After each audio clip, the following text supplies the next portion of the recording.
Pues buenas tardes. Estamos en Centro Sefarad Israel, en nuestro canal de YouTube. Como saben, Centro Sefarad Israel es una institución del Ministerio de Exteriores, Comunidad de Madrid y el Ayuntamiento. Y esta tarde queremos presentar un libro que nos parece que es muy interesante porque recoge una memoria, pero que es biográfico, pero está escrito además que en un tono que pueda resultar literario y fácil para un lector recorrer toda una vida. Y para hablarnos de este libro tenemos a su autor, a Fred Ankawa, y a Berta Tabor, Berta Bensadón. Tabor es su nombre de autora, en la que ella es escritora y es una escritora que tiene varios libros, entre ellos El Ángel del Olvido, que es un libro muy interesante y que recomendamos desde Centro Sefarad Israel, que es un libro que estoy segura que a nuestro público le puede resultar muy interesante. En esta ocasión ellos van a hablar del libro de Fred, que ha publicado recientemente en francés. Está disponible para un público que habla francés, pero esperamos que pronto pueda ser también leído en nuestro idioma para que así pueda tener una máxima difusión.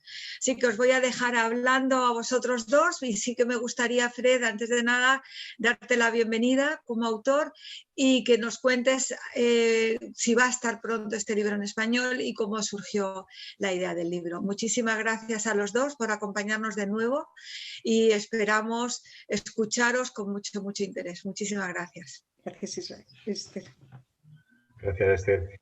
Bueno, primero quiero agradecer a Casa Sefarad y especialmente a Esther y a todo el equipo para recibirme y para poder presentar este libro. Y efectivamente el libro existe hoy en día, yo lo escribí en francés, que como sabéis todos, los que me conocen soy francés, pero pronto lo tendréis disponible en español y podréis aprovecharlo en español.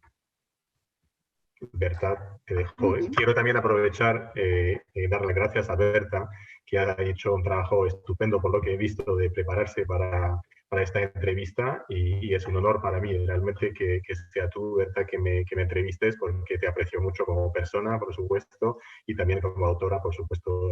Eres un ejemplo para mí. Pues muchísimas gracias, Frederic. El cariño es mutuo. Mira, te agradezco antes que nada el pedirme que presentara tu primera novela, que has publicado en Amazon en francés, Là où m'attend la liberté, que traduciríamos como Ahí donde me aguarda la libertad.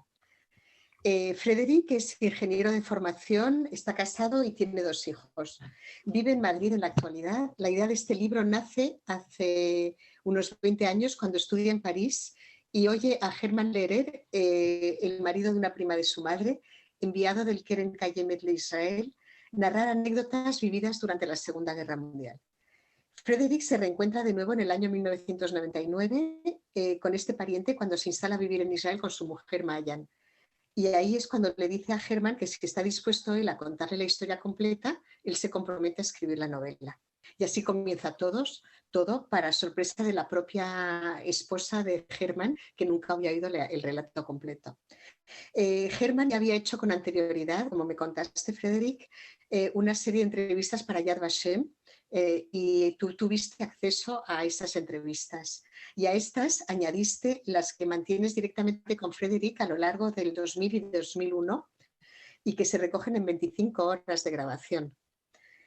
Con el fin de documentarte, además, si tú viajas a Francia y Alemania con tu mujer, para referir mejor los lugares que aparecen en la historia de Hermann, y después de todo este trabajo de investigación redactas de un tirón, me contaste, a lo largo de 6 meses, aprovechando un periodo entre 2 trabajos para escribir el relato que guardas en un cajón durante otro tiempo más madurando y que por fin ve la luz en el 2019 y con el que cumples la promesa que le hiciste en su momento a Hermann. Y bueno, pues a partir de allá tengo algunas preguntas. Por supuesto.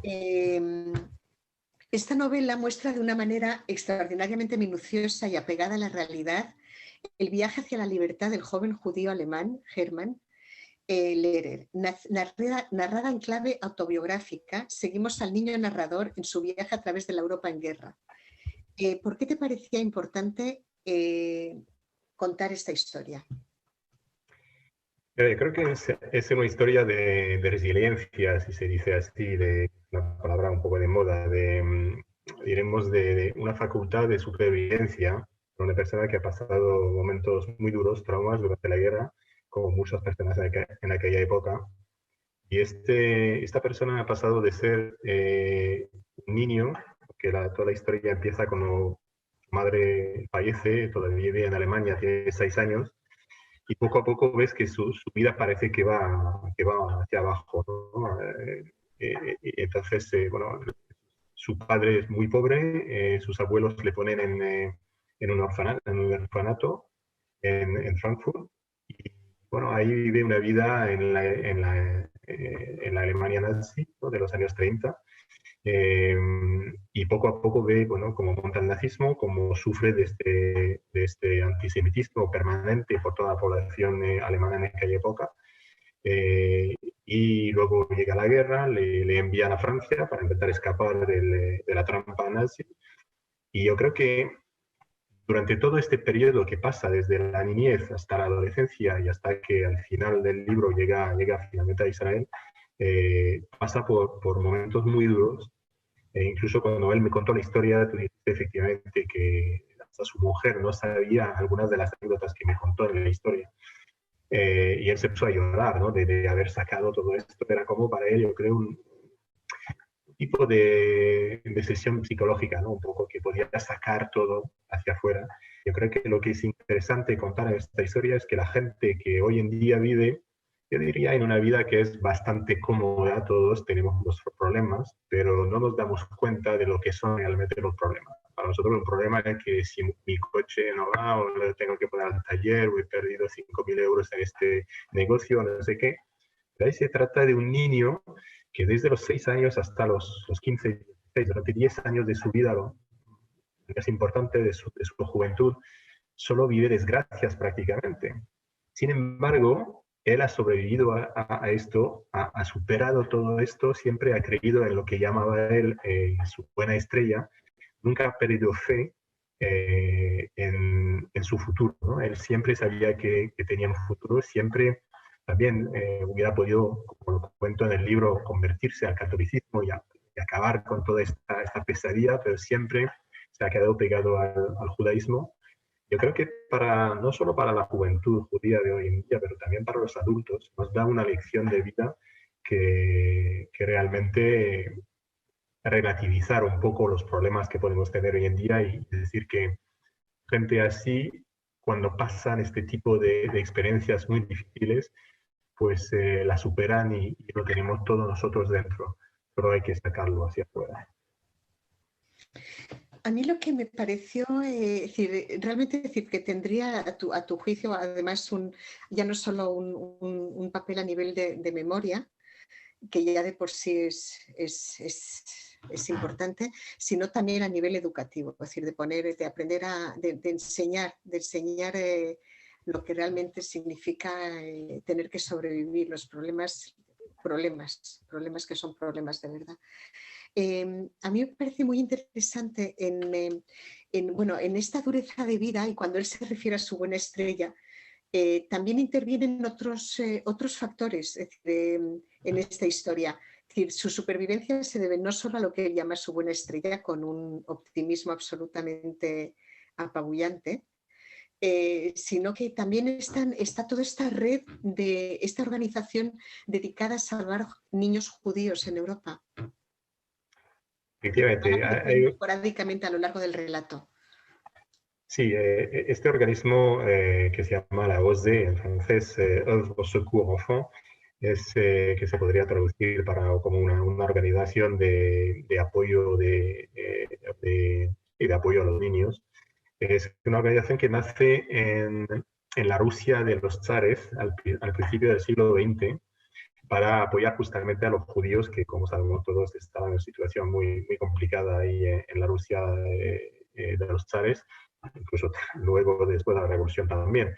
Entonces esta organización luego se mueve a Francia y se establece en París, y durante la guerra tuvo un papel muy importante para salvar en mayoría a los judíos que tenían refugios, habían organizado casas particulares donde al principio de manera abierta eran casas para judíos, para refugiados, incluso de Europa del Este, que todos se movían cuanto más al oeste posible y, claro, llegaron a Francia, que era como la última frontera para ellos, ¿no?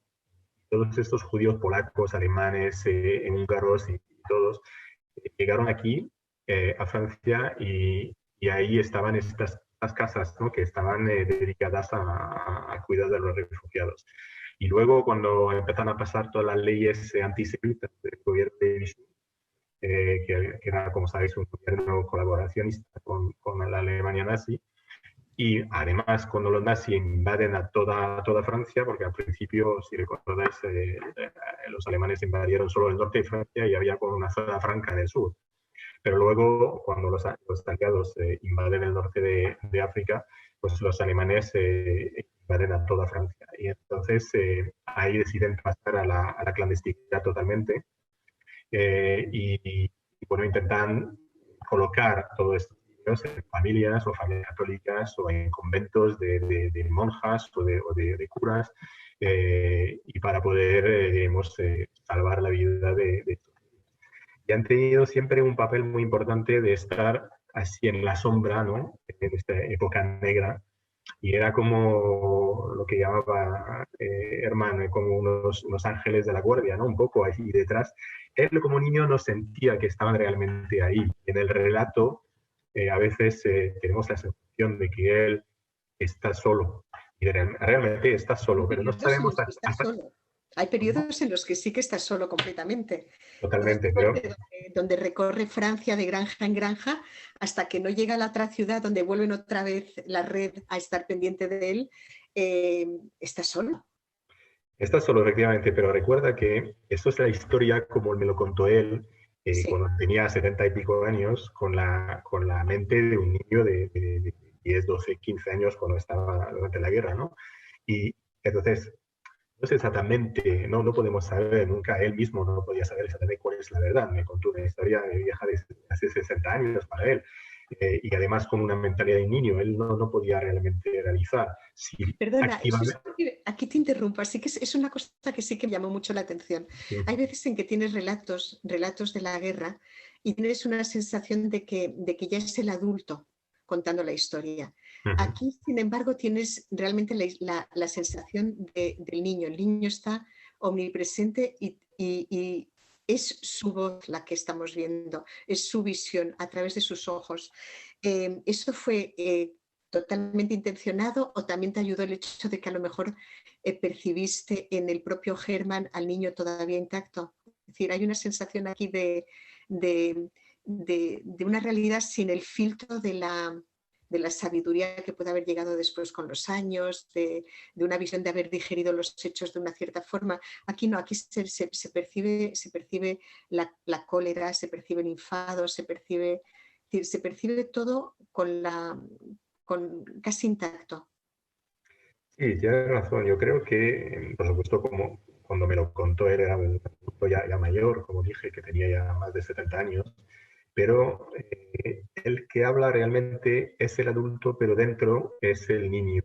Y el niño que de una cierta manera es como una terapia, como decía antes, ¿no? Para él, psicológica un poco, que se queja un poco de esta injusticia, de lo que la rabia que tiene de haber vivido esto, ¿por qué? ¿Por qué me ha ocurrido esto a mí? Me han robado mi infancia, ¿no? He perdido a mi madre, mi padre está muy pobre, desapareció en el Holocausto, toda mi familia desapareció en el Holocausto, me quedé solo y orfanato y éramos maltratados. Entonces hay esta rabia que siento que esto viene de 60 años atrás, cuando me lo cuenta en los años 90, ¿no?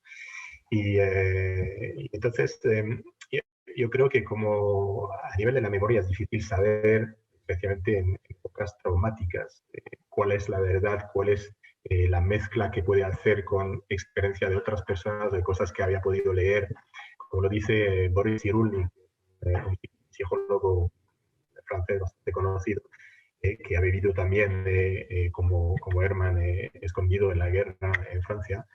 Y él dice que alguien que vive un trauma realmente esconde dentro de él varias historias, porque a lo largo de su vida, de los años que pasa, escucha otras historias y al final hace lo que sale es realmente una mezcla de su propia experiencia, de la experiencia de otros, de cómo él lo hubiera querido vivir también. Entonces es muy difícil. Yo, como dijiste antes, soy ingeniero de formación y como lo comentó un poco en la postfaz del libro, yo pensaba al principio de manera muy naiva, un poco, ¿no? Muy ingenua, pensar que yo podía hacer como en matemáticas, ¿no? Que me iba a contar una historia y lo iba a poner sobre el papel. Pero no es así, o sea, hay muchos relatos, como dijiste antes. Yo he tenido acceso también a relatos de Yad Vashem, que relató su historia muchos años antes de contármelo a mí. También tuve acceso a un cuaderno que rellenó cuando llegó a Israel. Sí, Todas estas versiones entre lo que me contó, lo que leí en estas distintas fuentes, no correspondía, tampoco correspondía con fechas históricas. Entonces hay como una mezcla de todo y es difícil encontrar cuál es la verdad pura y dura, no es nada científico, ahí hay mucha psicología y hay mucha emoción y mucha rabia, como decía. Yo creo que, como dices tú, es más bien el niño que habla dentro del adulto cuando me cuenta la historia.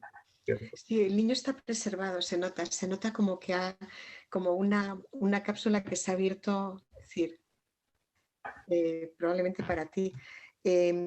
Hablas de en toda esta historia de supervivencia está el problema de la identidad.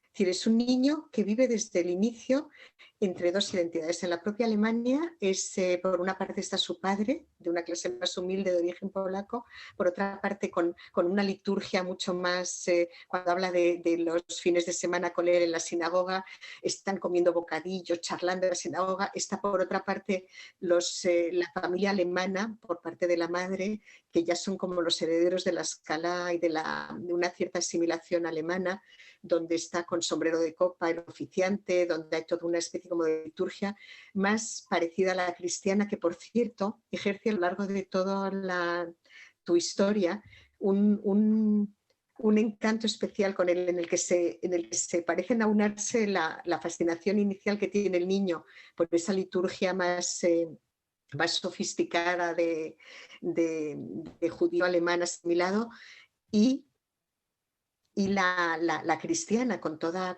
esa especie como de pompa y ese amor por la música y por la belleza, que por cierto la música tiene también un papel muy importante. ¿Puedes...? Sí, cierto. Él no sé exactamente por qué, igual es su propio carácter, pero siempre le ha gustado el orden, las cosas bien hechas. Y entonces él compara un poco estas dos experiencias que cuando va con su padre, va a lo que llaman el Best Midrash, ¿no? En Yiddish, que era un balagán, un follón, como dice la gente que hablaba durante la tefilá y que comía durante la sinagoga.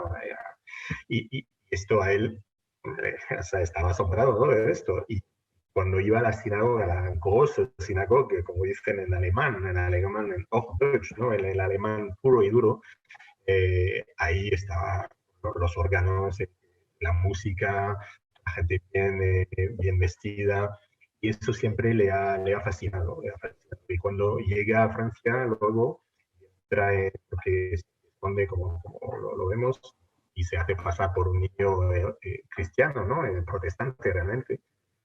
Y entra en iglesias y ahí está fascinado por la belleza de las iglesias, la arquitectura, la música, los coros. Entonces, esto sí que le influencia mucho. De hecho, en un momento él me dijo durante las entrevistas que hice con él que en estos momentos, cuando estaba tan fascinado por la iglesia y todas las oraciones en la iglesia, que si en este mismo momento le hubieran dicho que se convirtiese, pues se hubiera convertido.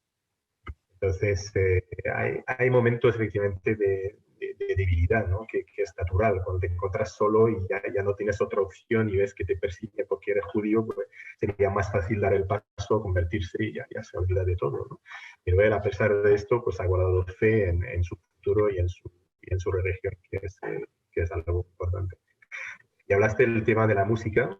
También para él siempre ha sido, incluso luego en la historia que voy a contar en otro libro, el seguimiento de su historia, él siempre le ha gustado la música, siempre ha sido los únicos momentos buenos, diremos, que ha tenido en estos años de preguerra y de la guerra hasta que llega a Israel, son momentos que incluyen la música o estar escuchando la misa con los coros en la iglesia o incluso participar, porque lo curioso Exacto, es que ese él niño que participó. está cantando el día de Pascua, es decir, nada menos. Efectivamente, En él una finalmente catedral. hay una escena que es absolutamente increíble, que él es como se dice, el solo, ¿no? del coro, porque tenía una voz muy bonita, y es el solista del coro y canta en la misa de Pascua en la catedral de Toulouse, de Tolosa, delante de todos los alemanes que están ahí, todos los oficiales nazis que están ahí venido para la misa, ¿no?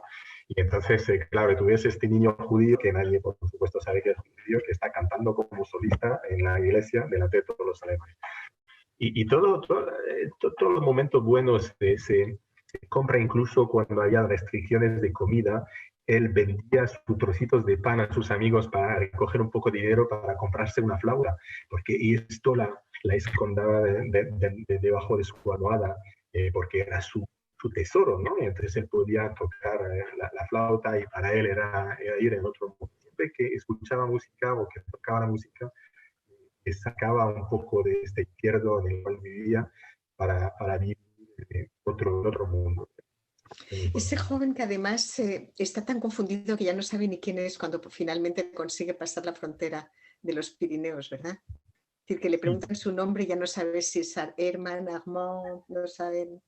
cierto, es que él ha tenido que cambiar de identidad. Entonces nace Hermann Lehrer en Alemania y cuando llega a Francia, incluso en el orfanato judío de Haguenau, ¿no? En la zona fronteriza con Alemania, y ahí el director del orfanato le dice inmediatamente, primero ya no se habla alemán aquí, aunque hablaban perfectamente en toda esta zona fronteriza, hablaban perfectamente alemán, pero aquí estamos en Francia, te tienes que hablar francés y él no hablaba ni una palabra de francés. Tienes que cambiar tu nombre. ¿Cómo te llamas? Herman, pues te vamos a cambiar por Armand, que es, bueno, el equivalente más o menos de Herman en francés. Y luego cuando se va, decide quitar su apellido, que suena demasiado judío, para que sea algo que es más igual a la zona de Alsacia, donde estaba ahí durante la guerra, y cambia varias veces de nombre y siempre tiene miedo, ¿no? Que lo descubren por sus orígenes. Construye una historia y al final coge un nombre que es Armand Dupont, que es como decir aquí, no sé, Gonzalo González en España, vamos, es que un nombre más francés que imposible. Están todos estos adultos que justamente incluso alguno cuando pasa por todo lo que es la Francia ocupada y que va de granja en granja, y que incluso le orientan hacia el tipo de historia que tiene que reconstruir para que no suene, para que no cante demasiado. Es decir, se ve como también hay personas buenas a lo largo de toda la historia que le salvan, que le orientan, que le dicen, mira, mejor no cuentes esto de tal porque no suena muy plausible, mejor di esto, y al final la historia continuamente la va cambiando, vive en una especie como de estado de perpetua angustia. Hay algunos huecos en la historia que probablemente tengan que ver con huecos de la memoria, y eso en ese sentido también lo respetas porque se nota que hay vamos, que no, hay pequeños lapsos dentro de sus recuerdos. También me parece que es muy importante toda esta forma de recorrer Europa, que la recorre como un niño que no es judío. Es decir, cuando está recorriendo Francia la recorre como un niño no judío. Entonces tenemos acceso aquí a un viaje de un niño simplemente huérfano, que ya de por sí es trágico, de unos 10 años, 10, 11 años, que es terrible, sobreviviendo en una Francia donde básicamente lo que le salva es esa red de adultos que están continuamente en la sombra, que a veces salen a la superficie y que son los que le recogen, los que le vuelven a tomar contacto con él, también en el reformatorio en el que acaba.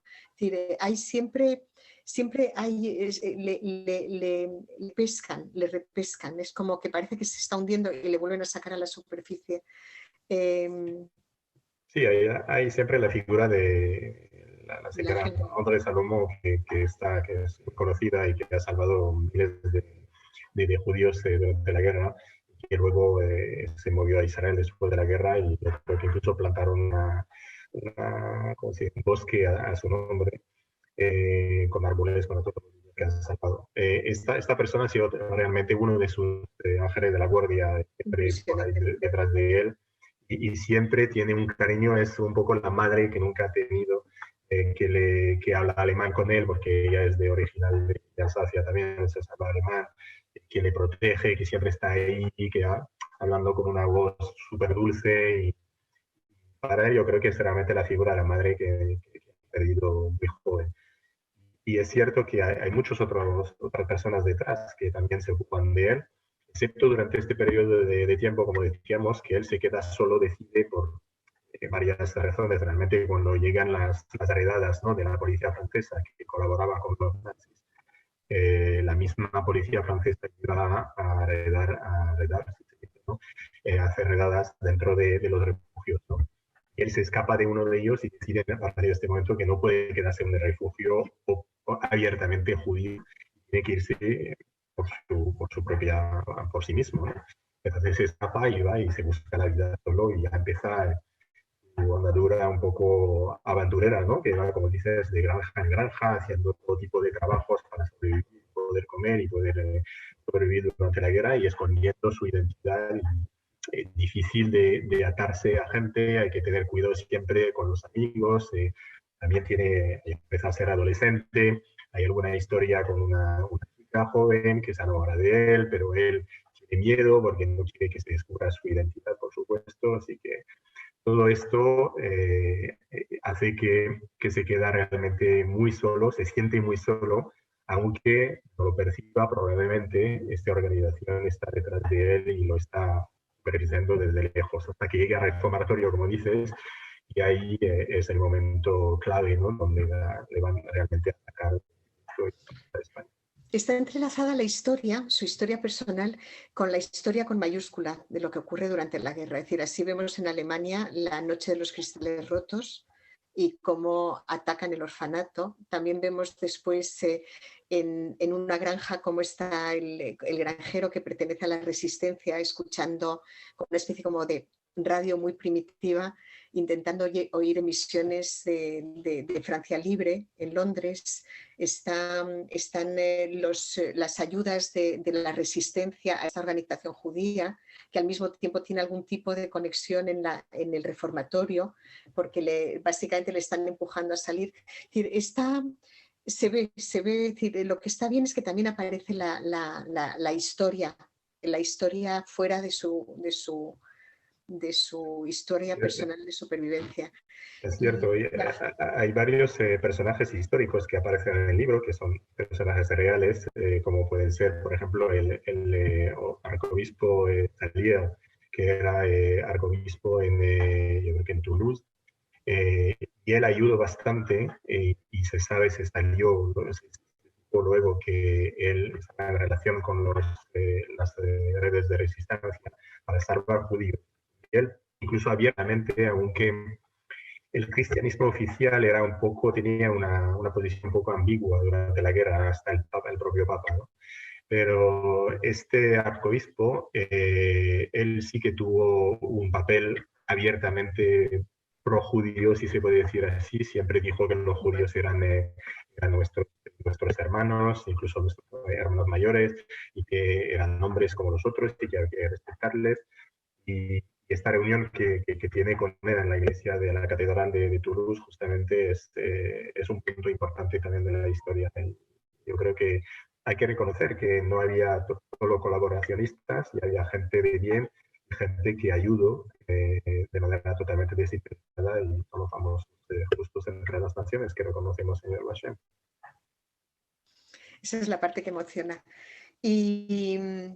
Y después, bueno, después al final acabas con un sorprendente anuncio de cuando ya piensas que ha pasado todo el horror y tal, acabas con y ahora empieza el infierno. Y entonces cuando menos te lo esperas, porque ya piensas que, bueno, que ya salió de eso, que ya está en Barcelona, ya va a acabar.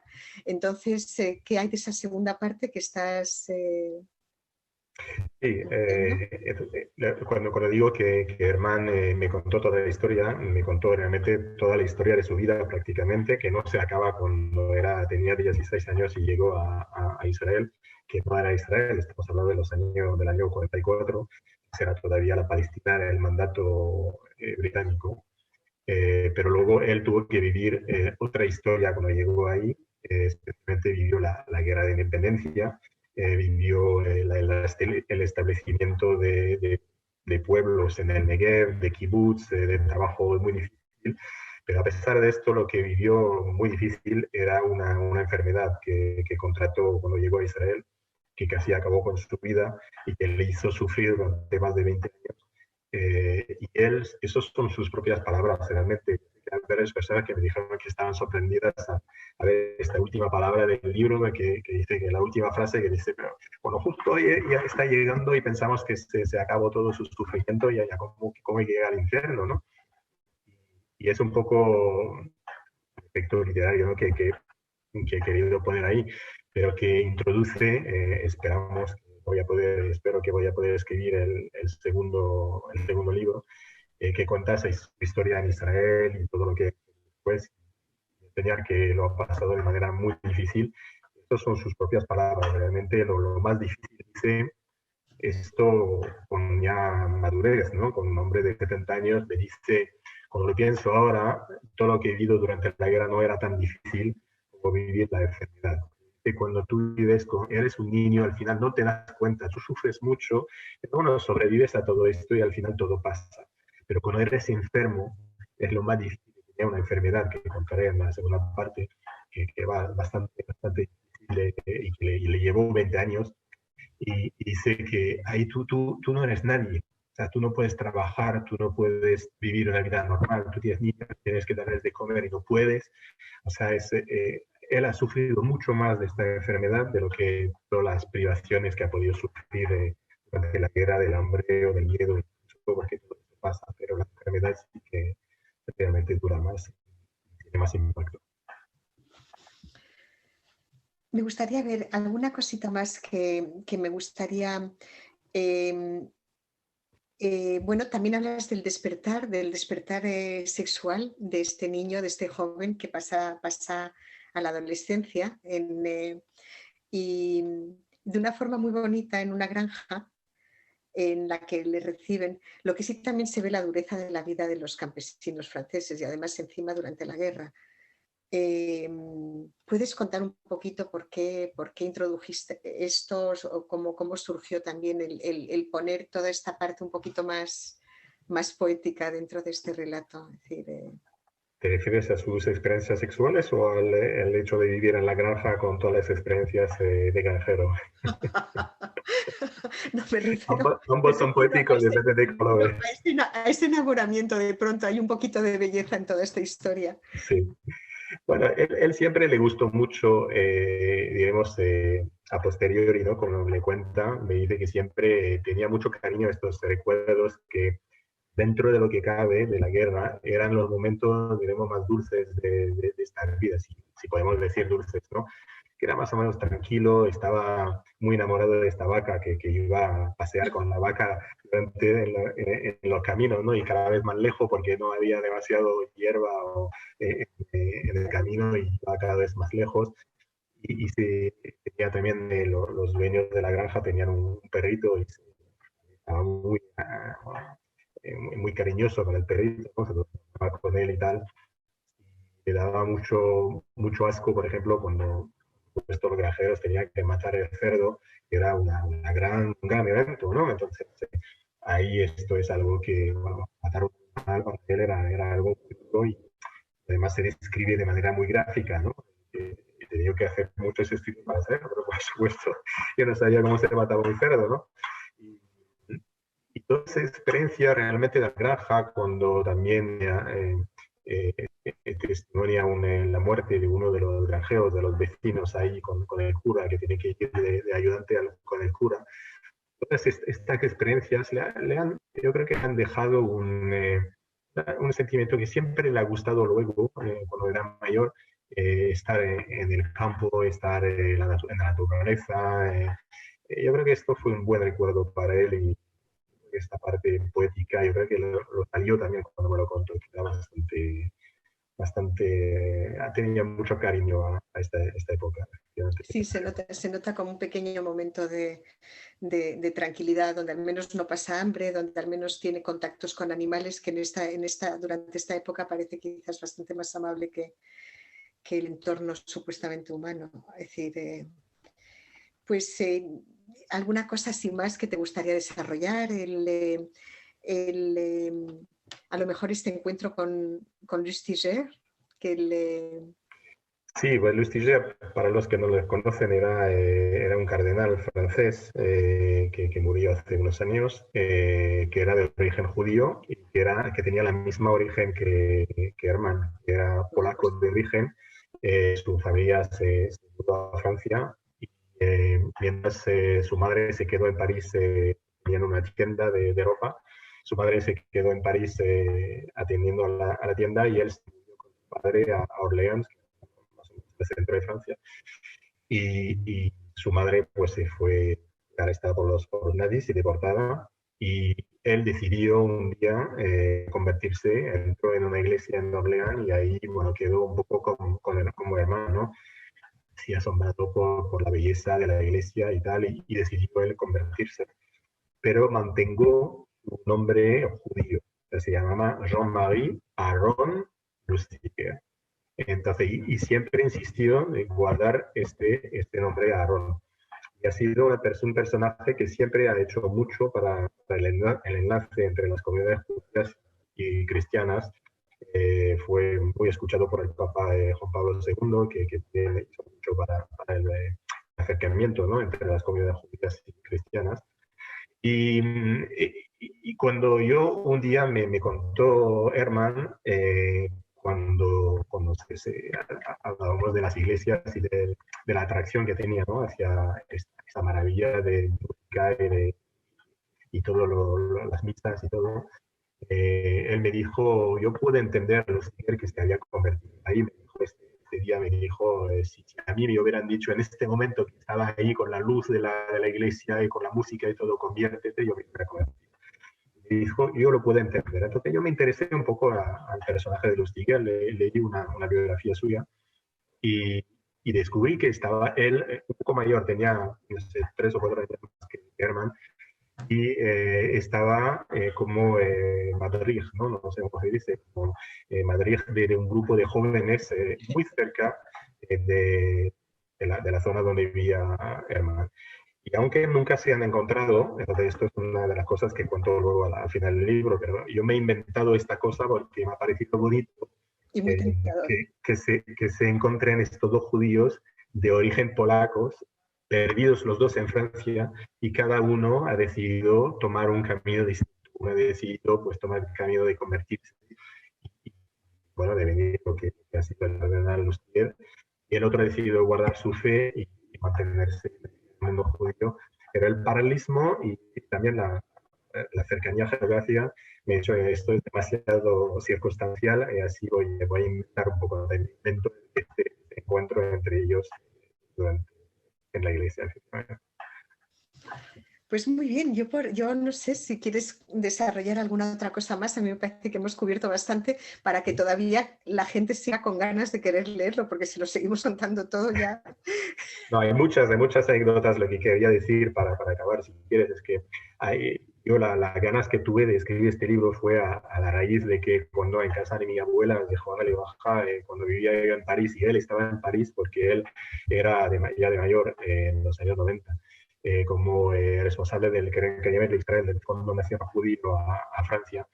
Y entonces nos veíamos en casa de mi abuela para la cena de Shabbat, ¿no? Y él contaba pequeñas trocitos, como acabo de contar ahora en 5 minutos, trocitos de esta historia. Y yo le dije, pero esto tienes que contarlo en un libro. Y bueno, yo cumplí mi promesa de hacer este libro, pero hay un montón de historias. O sea que no, además, una historia cada una más increíble que la otra. Hemos contado 3 o 4 anécdotas aquí. Pero sí, yo recomiendo a la gente, de momento, de los que son que hablan francés, que pueden leer el libro en francés, vosotros vais a esperar un poco más, pero de leer el libro porque realmente es una historia realmente increíble todo lo que ha vivido.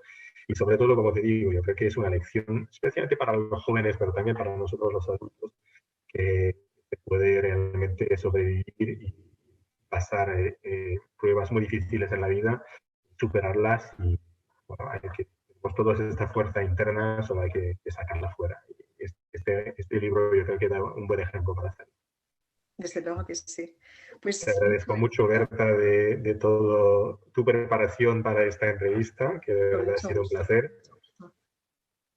Muchas Con gracias. mucho gusto y te deseo muchísimo éxito. Y Muchas bueno, pues gracias y a estaremos ti aquí también. impacientes por leer la continuación, o al menos para que los que puedan leerlo en español lo puedan leer pronto. ¿Tienes alguna traducción a la vista Sí, prevista? estoy buscando ahora, de hecho, a alguien que me lo traduzca, así que sí, hay mucha gente aquí que me pide que lo traduzca, así que sí, estoy en ello. Así que Estupendo. espero que pronto lo vamos a poder leer en español. Muy bien, pues mucha suerte y mucho éxito. Muchas gracias, igualmente, Berta, muchas Gracias. gracias por tu tiempo. Encantada. Placer.